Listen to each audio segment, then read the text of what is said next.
ആരുടെ പെട്ടകമാണ് നീ വഹിക്കുന്നത്? Who's ark are you carry? ദൈവത്തിൻ്റെ പെട്ടകത്തെക്കുറിച്ചാണ്. പെട്ടകത്തെ വഹിക്കാൻ ദൈവം തമ്പുരാൻ ക്ലിയറായിട്ട് പഴയ നിയമത്തിൽ പുരോഹിതന്മാർ എങ്ങനെയാണ് പെട്ടകം ഉണ്ടാക്കേണ്ടതെന്നും പെട്ടകത്തിൻ്റെ സൈഡിൽ അതായത് എല്ലാം ഗോൾഡാണ്.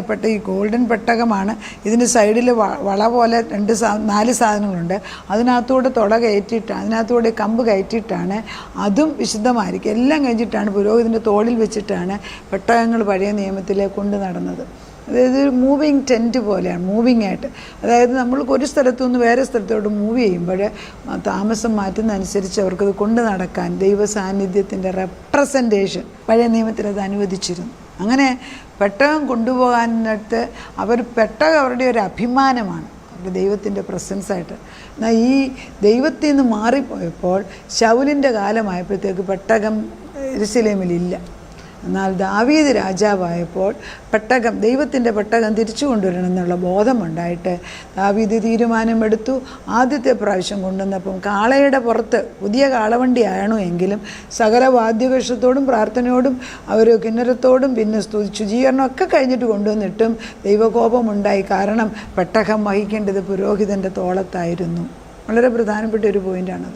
എന്നാൽ രണ്ടാമത് ഇത് ഓബേദിൻ്റെ വീട്ടിൽ കൊണ്ട് വെച്ച് കഴിഞ്ഞപ്പോൾ പെട്ടകം ഇരിക്കുന്നിടത്ത് അനുഗ്രഹം വരുന്നെന്ന് മനസ്സിലാക്കിയിട്ട് ദാവീദ് വീണ്ടും തീരുമാനിച്ചു ഇപ്പോൾ പെട്ടകം തിരിച്ചു കൊണ്ടുവരണം. അങ്ങനെ അതുപോലെ തന്നെ വീണ്ടും വിശദീകരിച്ചിട്ട് ഈ പ്രാവശ്യം ഒരു പെട്ടകം കൊണ്ടുവന്നപ്പോൾ എന്താ ചെയ്യുന്നതെന്നുള്ള ഭാഗം നമുക്കൊന്ന് വായിച്ചു നോക്കാം. 1 ദിനവൃത്താന്തം 15-ന്റെ 14-ാം വാക്യത്തിൽ നമ്മൾ വായിക്കുന്നുണ്ട്, പുരോഹിതന്മാരെ ലേവ്യരെ ഇസ്രായേലിൻ്റെ ദൈവമായ യഹോവയുടെ പെട്ടകം കൊണ്ടുവരാൻ തങ്ങളെ തന്നെ ശുദ്ധീകരിച്ചു.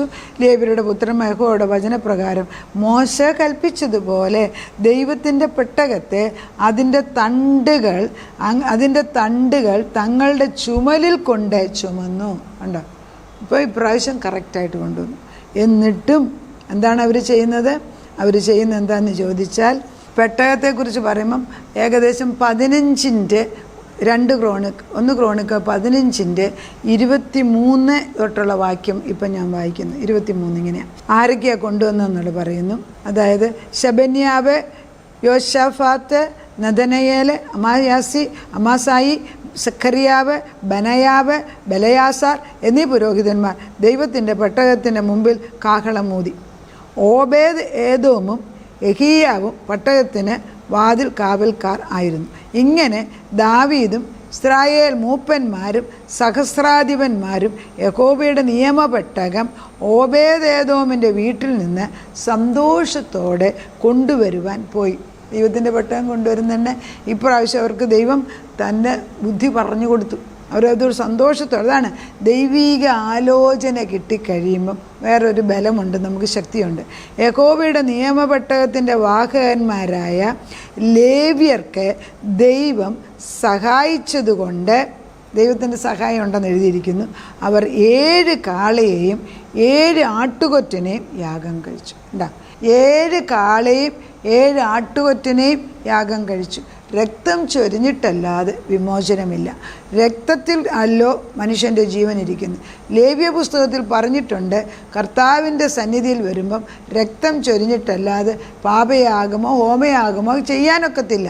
ഇവിടെ നമ്മൾ ദൈവത്തിൻ്റെ പെട്ടകം കൊണ്ടുവരുന്ന പാപികൾ, അതായത് ബലഹീനരായ മനുഷ്യർ ദൈവത്തിൻ്റെ പെട്ടകം കൊണ്ടുവരുമ്പം തന്നെത്താനെ ശുദ്ധീകരിക്കുമ്പോൾ യാഗവസ്തുവായിട്ട് ആടുകളെയും കാളക്കിടാവിനെയും ആട്ടുകൊറ്റനെയും കൊടുക്കുക പതിവായിരുന്നു. അതുതന്നെയാണ് വചനത്തിൽ എഴുതി വച്ചിരിക്കുന്നത്. 7 കാളയെയും 7 ആട്ടുകൊറ്റനെയും യാഗം കഴിച്ചു. അപ്പോൾ 7 പേര് 7 14 മൃഗത്തിനെ യാഗം കഴിച്ചിട്ടാണ് ഈ പെട്ടകത്തെ കൊണ്ടുവരുന്നത്. എന്നാൽ 2 സാമുവേൽ 6:13 വായിക്കുകയാണെങ്കിൽ 2 സാമുവേൽ 6:13 ഇങ്ങനെയാണ് വായിക്കുന്നത്, യഹോവയുടെ പെട്ടകം ചുമന്നവർ 6 ചുമട് നടന്ന ശേഷം അവൻ 1 കാളയെയും തടിപ്പിച്ച കിടാവിനെയും യാഗം കഴിച്ചു. ഇത് വളരെ പ്രധാനമാണ്. ആദ്യം തുടങ്ങിയപ്പോൾ 7 14 എണ്ണത്തിന് യാഗം കൊടുത്തു, കാളയും ആട്ടുകൊറ്റനെയും. കാളയെയും ആട്ടുകൊറ്റനെയും അങ്ങനെ തന്നെയാണ് വേദപുസ്തകത്തിൽ ചെയ്യുന്നത്. എന്നാൽ ഇവിടെ സമൂവേലിൽ പറയുന്നത് 2 സാമുവേൽ 6:10 പറയുന്നത് യഹോവയുടെ പെട്ടകം ചുമന്നവർ 6 ചുവട് വെക്കുമ്പോൾ ഒരു കാളയെയും തടിപ്പിച്ച കിടാവിനെയും യാഗം, ഒരു കാളയും ഒരു കാളക്കിടാവിനെയും യാഗം കഴിക്കുന്നു. കണ്ടോ, 6 പറയുമ്പം മനുഷ്യൻ്റെ ബലമാണ്. മനുഷ്യൻ്റെ നമ്പർ 6 അത് 666 എന്ന് പറയുന്നില്ലേ, വെളിപ്പാടി പറയുന്നത്. 6 അടി വച്ചാൽ നമുക്ക് ജഡം പോങ്ങും. മനുഷ്യനതാ, അത്ര ബലഹീനരാണ്. എൻ്റെ ജഡം ദൈവത്തെക്കാട്ടി പൊങ്ങിക്കൊണ്ട് വരുമ്പം കർത്താവിന് സഹിക്കത്തില്ല. ഇതെവിടെ തുടങ്ങി? ഏദൻ തോട്ടത്തിൽ തുടങ്ങി. അങ്ങനെ പറയാം. അതിന് മുമ്പുണ്ട് ലൂസിഫറിൽ തുടങ്ങിയത്. ഞാൻ ദൈവത്തെ പോലെയാകും, ഞാൻ ദൈവത്തിൻ്റെ ഉത്തരഗിരി കയറിയിരിക്കും, ഞാൻ ദൈവമായി മാറും, ഞാനെ എല്ലാവരും സ്തുതിക്കണം. അങ്ങനെ അവൻ ചിന്തിച്ചപ്പോഴേ അവനെ വെട്ടേറ്റു. അപ്പം ഞാനെന്ന ഭാവം വന്നത് ലൂസിഫറില്ല. അത് പിന്നെ നമ്മൾ കാണുന്ന ഏദൻ തോട്ടത്തിലാണ്. അതുകൊണ്ടാണ് ആദത്തിന് ഹവ്വയ്ക്കും ഉണ്ടായ 2 മക്കളിൽ കയീന് ഹാബേലിന് കയീനെ കൊടുക്കുന്നത് വെജിറ്റബിൾസ്, ഇലകളും കായ്ഫനികളും കൊണ്ട് കൊടുത്തു. എന്നാൽ ഹാബേലിന് അറിയായിരുന്നു രക്തം ചൊരിഞ്ഞിട്ട് അതുകൊണ്ട് ഹാബേൽ തടിപ്പിച്ച ആടിനെ കൊണ്ട് കൊടുത്തു. അതിനെ ദൈവം പ്രീതിപ്പെട്ടു എന്ന് എഴുതിയിരിക്കുന്നു.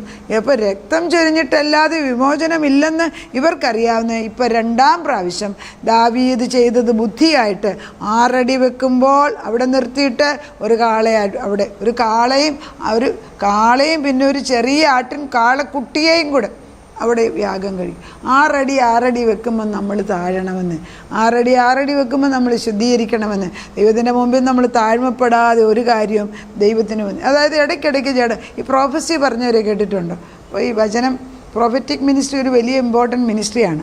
പ്രവചനം വരാൻ പോകുന്നത് വിളിച്ചു പറയും, ആപത്തുകൾ മാറ്റാൻ വിളിച്ചു പറയും, പിന്നെ എൻകറേജ് ചെയ്യാൻ വിളിച്ചു പറയും. ഈ പ്രോഫസി പറയുന്നവർ ശ്രദ്ധിച്ചോണം.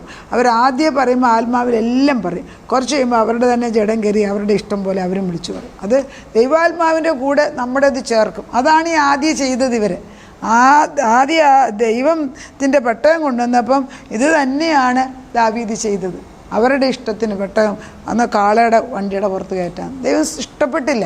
അതുകൊണ്ട് നമ്മുടെ ബുദ്ധിക്കനുസരിച്ചല്ല ചെയ്യേണ്ടേ, ദൈവബുദ്ധിക്കനുസരിച്ച് ദൈവം പറയുന്ന അനുസരിക്കുന്നു എങ്കിൽ 6 അടി വെച്ച് നമ്മളെ തന്നെ താഴ്ത്തി ഏൽപ്പിച്ച് കർത്താവിൻ്റെ മഹത്വത്തിന് വേണ്ടി ജീവിക്കാൻ നമ്മൾ അങ്ങനെ ചെയ്തപ്പോൾ പെട്ടകം കൊണ്ടുവന്ന് ഇവർക്ക് എന്തുകൊണ്ടെന്ന് യഹോവയുടെ പെട്ടകം, നിയമപെട്ടകം ദാവീദ് യെരൂശലേമിൽ കൊണ്ടുവന്ന് വെക്കുന്നു.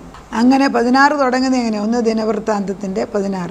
എങ്ങനെ അവർ ദൈവത്തിൻ്റെ പെട്ടകം കൊണ്ടുവന്ന് ദാവീദ് അതിനായിട്ട് അടിച്ചിരുന്ന കൂടാരത്തിനകത്ത് വെച്ചു. പിന്നെ അവർ ദൈവത്തിൻ്റെ സന്നിധിയിൽ ഹോമയാഗവും സമാധാനയാഗങ്ങളും കഴിച്ചു. ദാവീദ് ഹോമയാഗവും സമാധാനം കഴിച്ചു തീർന്ന ശേഷം ജനത്തെ യഹോവയുടെ നാമത്തിൽ അനുഗ്രഹിച്ചു. അവൻ ഇസ്രായേലിൽ ഓരോ പുരുഷനും സ്ത്രീക്കും ആളൊന്നിന് ഒരപ്പവും 1 കണ്ണ് ഇറച്ചിയും 1 മുന്തിരിങ്ങ കട്ട വീതം വിഭവിച്ചു വിടുന്നു. നല്ല സമാധാനമായിട്ട് അവരെ പറഞ്ഞു വിടുന്നു. നമ്മൾ മനസ്സിലാക്കണം, ദൈവത്തിൻ്റെ പെട്ടകം പഴയ നിയമത്തിൽ പുരോഹിതൻ്റെ തോളിന്മേൽ വഹിച്ചുവെങ്കിൽ പുതിയ നിയമത്തിൽ നമ്മൾ പെട്ടകം വഹിക്കുന്നവരായി മാറണം. നിർബന്ധമുള്ളൊരു കാര്യമാണ്. ദൈവത്തിൻ്റെ പെട്ടകം വഹിക്കുന്നവരാണോ നമ്മൾ? അതോ വെറുതെ ചുമ്മാതെ പള്ളിയിൽ പോയിട്ട് നമ്മൾ അവരെ ആളുകളെ കാണിക്കാൻ വേണ്ടി പകുതി സമയത്ത് കയറി വരും, ആദ്യം കയറി വരും, രാത്രി അവസാനം കയറി വരും, അങ്ങനെ ചുമ്മാതെ ദൈവത്തെ കളിപ്പിക്കുന്നവരായി മാറുകയാണോ? അതോ ദൈവത്തിന് വേണ്ടി നിൽക്കുന്നവരാണോ? കർത്താവിന് വേണ്ടി നിൽക്കുന്നവർക്ക് വേണ്ടി കർത്താവ് എന്ന് ഇടിവിൽ നമുക്ക് വേണ്ടി പ്രാർത്ഥിച്ചുകൊണ്ടിരിക്കുന്നത് നമ്മൾ മനസ്സിലാക്കണം. പുതിയ നിയമത്തിൽ നമ്മൾ ക്രിസ്തുവിനെ നമ്മൾ വഹിക്കുന്നവരായി മാറണം.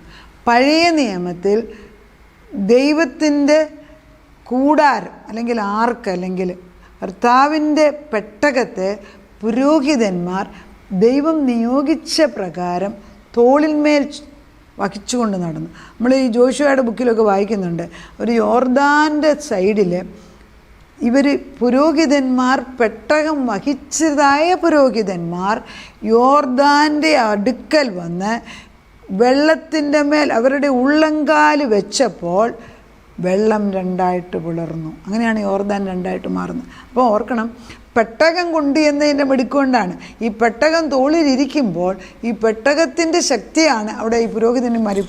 ഇന്ന് നമ്മളോട് ദൈവാത്മാവ് പറയുന്നത് നമ്മൾ ദൈവത്തിൻ്റെ പെട്ടകങ്ങളായി മാറണം. ഇബ്രായലേഖനം 7:24-25 ദൈവം പുത്രൻ തമ്പുരാൻ നമുക്ക് വേണ്ടി ഇപ്പോഴും ഇൻ്റർസീഡ് ചെയ്യുന്നത് എന്താണെന്ന് ചോദിച്ചാൽ നമ്മൾ ദൈവത്തിൻ്റെ പെട്ടകങ്ങളായി മാറണം. ദൈവം നമ്മളിൽ വസിക്കുവാൻ ആഗ്രഹിക്കുന്നു. 2 കൊരിന്ത്യർ 3:16 പറയുന്നത് എൻ്റെ ശരീരത്തിൽ ദൈവത്തിൻ്റെ ആത്മാവ് വസിക്കുന്ന ആലയമായിട്ട് നമ്മൾ മാറുക. അപ്പോൾ നമ്മൾ ചർച്ചല്ല ആലയമായിട്ട് മാറുന്നത്, നമ്മളെ തന്നെ. അതാണ് എബ്രായലേഖനം 7:24 പറയുന്നത്, ഇവനോ എന്നേക്കും ഇരിക്കുന്നത് കൊണ്ട് മാറാത്ത പൗരോഹിത്യമാകുന്നു പ്രാപിച്ചത്. കർത്താവിൻ്റെ പൗരോഹിത്യത്തിന് മാറ്റമില്ല. അതുകൊണ്ട് താൻ മുഖാന്തരമായി ദൈവത്തോടടുക്കുന്നവർക്ക് വേണ്ടി പക്ഷവാദം ചെയ്യുവാൻ സദാ ജീവിച്ചിരിക്കുന്നവനാകയാൽ അവരെ പൂർണ്ണമായി രക്ഷിപ്പാൻ അവൻ പ്രാപ്തനാകുന്നു. അതുകൊണ്ട് എന്താ, ഈ മഹാപുരോഹിതനായ ദൈവം തമ്പുരാൻ, പുത്രൻ തമ്പുരാൻ മറ്റു പുരോഹിതന്മാരെ പോലെ എന്നേക്ക് ഇടയ്ക്കിടയ്ക്ക് അല്ലെങ്കിൽ വർഷം തോറും യാഗവസ്തുവായിട്ട് മൃഗങ്ങളെ കൊടുത്തുകൊണ്ടിരിക്കുന്നത് പോലെ ഇപ്പം കൊടുക്കേണ്ട ആവശ്യമില്ല. എന്നേക്കുമായിട്ടൊരു മഹാപുരോഹിതനായിട്ട് യേശുക്രിസ്തു നമുക്ക് വേണ്ടി പക്ഷപാതം ചെയ്ത് നിൽക്കുന്നതിനാൽ, അവൻ്റെ രക്തത്താൽ നമ്മൾ വീണ്ടെടുക്കപ്പെട്ടതിനാൽ, അവൻ്റെ ഇൻ്റർസെസറി പ്രെയർ എനിക്ക് അനുകൂലമായിട്ട് നിൽക്കുന്നതിനാൽ, അവൻ്റെ രക്തം കൊണ്ട് എന്നെ വീണ്ടെടുത്തതിനാൽ എൻ്റെ ശരീരം ദൈവത്തിൻ്റെ ആലയമായിട്ട് മാറണം. നീ ആരെയാണ് വഹിക്കുന്നത്? ഏത് പെട്ടകമാണ് നീ കൊണ്ടുപോകുന്നത്? ദൈവത്തിൻ്റെ പെട്ടകമായി നീ മാറുന്നു. അതിനൊരു സിമ്പിൾ എക്സാമ്പിളാണ്, മാതാവിൻ്റെ അടുക്കൽ ഗബ്രിയേൽ വന്നപ്പം കൃപ ലഭിച്ചവളെ, കൃപാസനം, കൃപ ലഭിച്ചവളെ നിനക്ക് വന്ദനമെന്ന് പറഞ്ഞപ്പോൾ അത് തിരുഹിതം പോലെ നടക്കട്ടെ എന്ന് പറഞ്ഞ നിമിഷത്തിൽ ശിശു ഗർഭപാത്രത്തിലുണ്ടായി പേടകമായി മാറുന്നു പെട്ടകം. അവിടെ ഈ ശിശു ഉണ്ടായി. എന്നാൽ പുതിയ നിയമത്തിൽപ്പെട്ട നമ്മൾ ഓരോരുത്തരും ക്രിസ്തുവിൻ്റെ വചനം കേൾക്കുമ്പോൾ നമ്മളാകുന്ന ശരീരത്തിനെ ദൈവത്തിൻ്റെ പെട്ടകമാക്കി മാറ്റുമ്പോൾ നമ്മളിൽ കൂടെ ദൈവത്തിൻ്റെ പ്രവർത്തനം നടക്കും. അതാണ് ദൈവത്തിന് ആവശ്യം. പിന്നെ ദൈവം പറയുന്നതല്ല ഒന്നും ചെയ്യാൻ നമുക്ക് അവകാശമില്ല. That is setting apart. Setting apart ഉണ്ടോ എന്ന് ചോദിച്ചാൽ വേദപുസ്തകത്തിൽ വ്യക്തമായിട്ട് സെറ്റപ്പാർട്ട്, ബാർണബാസിനെയും പൗലോസിനെയും സെറ്റപ്പാർട്ട് ചെയ്യാനും അപ്പോസ്തല പ്രവൃത്തിയിൽ പറയുന്നു. തിരിച്ച് അവരെ എനിക്ക് വേണ്ടി മാറ്റി നിർത്തുക എന്ന് പറയുന്നു. എത്ര പേര് ചെയ്യുന്നു, എത്ര പേര് കേൾക്കുന്നുണ്ട്? ദൈവത്തിൻ്റെ വചനം തെറ്റത്തില്ല. കർത്താവിൻ്റെ ആത്മാവ് പറയുന്നു, നമ്മൾ ദൈവത്തിൻ്റെ പെട്ടകങ്ങളാക്കി, വഹിക്കുന്നവരാക്കി, കർത്താവിനെ വഹിക്കുന്നവരാക്കി. മാതാവ് ഗർഭപാത്രത്തിൽ വഹിച്ചു എങ്കിൽ നമ്മൾ നമ്മുടെ ശരീരമാവുന്ന ആലയത്തിൽ ക്രിസ്തുവിനെ വഹിക്കുന്നവരാണോ? ആണെങ്കിൽ തീർത്തും അവിടെ അതിശയം ഉണ്ടാകണം. ചെയ്തു തരും. നമ്മളേത് വിഷയമെടുത്ത് പ്രാർത്ഥിക്കുന്നുവോ അവൻ്റെ കറക്റ്റ് ടൈം, ഞാൻ പറഞ്ഞതിൻ്റെ തക്ക സമയം ആണ്. കഴിഞ്ഞ പ്രാവശ്യം നേരത്തെ ഒരു വചനം പറഞ്ഞാൽ തക്ക സമയം, ഡിവൈൻ ടൈം എന്നതിന് പറയുന്നത്. തക്ക സമയത്ത് അവനത് ചെയ്തിരിക്കും. വിശ്വസിക്കുക, ദൈവം പ്രവർത്തിക്കട്ടെ. നമുക്ക് പ്രാർത്ഥിക്കാം. തക്ക സമയത്ത് കടന്നു വന്ന് പ്രവർത്തിക്കുന്ന ദൈവം, നമ്മൾ കർത്താവിൻ്റെ പെട്ടകം വഹിക്കുന്നവർ, കർത്താവിനെ വഹിക്കുന്ന പെട്ടകങ്ങളായി മാറുക. We are the vessels carrying. 2 കൊരിന്ത്യർ 3:16 പറയുന്നത് പോലെ ദൈവമേ, ഞങ്ങൾ നിന്നെ വഹിക്കുന്നവരാക്കി മാറ്റുകയാണ്. നീ ഞങ്ങളുടെ ശരീരത്തിൽ വസിക്കുന്നു.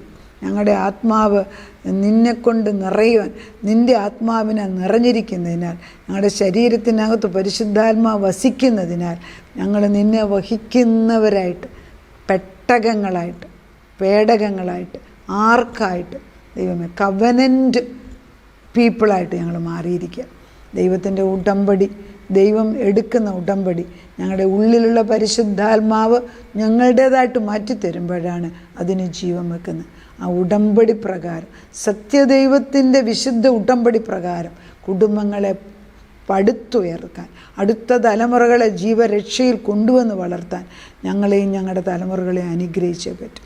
കർത്താവ്, ഞങ്ങൾ അയക്കുന്ന ഈ പ്രാർത്ഥന ധൂപകലശത്തിൽ കടന്നു വന്നിട്ട് അവിടുന്ന് ഉത്തരം അയക്കുന്നതിന് നന്ദി പറയുന്നു. പ്രാർത്ഥനയുടെ ഉത്തരം തന്നതിന് നന്ദി. യേശുക്രിസ്തുവിൻ്റെ പൊന്നുനാമത്തിൽ തന്നെ. ആമേൻ.